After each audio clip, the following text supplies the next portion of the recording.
Πάμε να δούμε ένα συνέδριο με πάρα πολύ ενδιαφέρον, το οποίο έχει να κάνει με το φαρμακείο του αύριο. Σωστά. Είναι η εταιρεία Πιφασίν, αν τη λέω σωστά. Μας πει και τους τονισμούς. Ο κ. Θανάσης Μουχτής είναι Γενικός Διευθυντής της εταιρείας. Καλημέρα, κύριε Μουχτή. Καλημέρα. Καλώς ήρθατε. Ευχαριστώ πολύ για την πρόσκληση. Λοιπόν, 8ο συνέδριο, το αύριο του φαρμακείου, είναι ψηφιακή υγεία και πρωτοβάθμια φροντίδα. Πώς συνδυάζονται με το φαρμακείο της γειτονιάς αυτά τα δύο?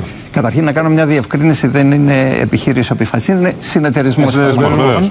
Και φέτος για πρώτη φορά αυτό το συνέδριο διοργανώνεται από 3 συνεταιρισμούς φαρμακοποιών, τον Συμφανοπέ και τον ΣΥΦ Θράκης.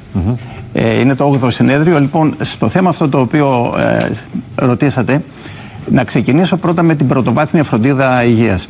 Το φαρμακείο της γειτονιάς, το κοινοτικό φαρμακείο, είναι ένας βασικός πυλώνας στην πρωτοβάθμια φροντίδα υγείας.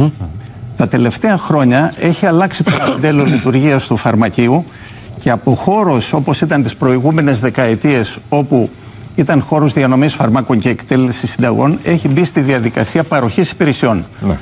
Αυτό έγινε έντονο στη διάρκεια του COVID. Είδαμε τα ραντεβού τα οποία υπήρχαν, οι εμβολιασμοί στην συνέχεια, τα τεστ για τον καρκίνο του παχαίου συντέρου που είναι αυτές τις μέρες, και στο επόμενο διάστημα πρόκειται να αυξηθεί αυτή η γκάμα των υπηρεσιών που θα παρέχονται από το φαρμακείο. Να πάω στο θέμα του ψηφιακού μετασχηματισμού και να πω ότι ο χώρος της υγείας είναι ένας χώρος ο οποίος εμπερικλεί πολλή τεχνολογία και πολλή καινοτομία, που σημαίνει ότι εξελίσσεται και πρέπει να εξελίσσεται συνεχώς. Το φαρμακείο, σαν ένα μέρος του οικοσυστήματος της υγείας, οφείλει να συμβαδίσει με αυτή την εξέλιξη, με τη νέα τεχνολογία, και να τρέξει παράλληλα με το μετασχηματισμό το ψηφιακό που ακολουθεί τους άλλους παράγοντες της υγείας. Μάλιστα. Για εξηγήστε μας λίγο. Το περσινό συνέδριο είχε θέμα τεχνητή νοημοσύνη και την επανάσταση στον χώρο της φαρμακευτικής φροντίδας. Πώς θα συμμετέχουν τα φαρμακεία στις νέες τεχνολογίες? Να πω καταρχήν ότι ο χώρος της υγείας εμπεριέχει πολλούς παράγοντες. Έχει τη δευτεροβάθμια φροντίδα υγείας, όπως είναι τα νοσοκομεία, έχει κέντρα υγείας, έχει τους γιατρούς της γειτονιάς διαφόρων ειδικοτήτων.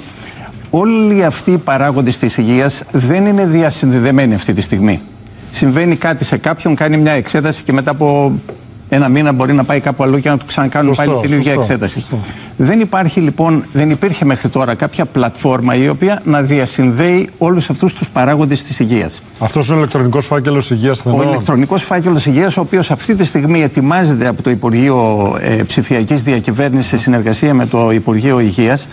Και θέλω να πω ότι αυτά τα δύο υπουργεία έχουν κάνει άλματα, ειδικά από την εποχή του COVID και μετά, και έχουν κάνει πάρα πολλά πράγματα στο θέμα αυτό, με την δημιουργία αυτού του ηλεκτρονικού φακέλου υγείας. Ποιοι θα είναι στο συνέδριο, γιατί βλέπουμε πολλούς συμμετέχοντες? Στο συνέδριο, το συνέδριο βασικά είναι για το μοντέλο του αύριο, του φαρμακείου του αύριο. Συμμετέχουν φαρμακοποιοί, βοηθοί φαρμακοποιών, στελέχη της φαρμακευτικής αγοράς και γενικότερα από το χώρο της υγείας. Ο Λαζόπουλος θα κάνει. Ναι, το είδαμε και αυτό. Όπως κάθε χρόνο έχουμε έναν ομιλητή ο οποίος θεωρητικά δεν έχει καμία σχέση με το χώρο μας. Ας πούμε, κάποια χρονιά είχαμε τον Παναγιώτη Γιαννάκη, τον γνωστό μας τον μπασκετμπολίστα. Είχαμε την Μαρία Ντιμπουλίσου, τη μαραθωνοδρόμο. Πέρυσι είχαμε τον Ζουγανέλη.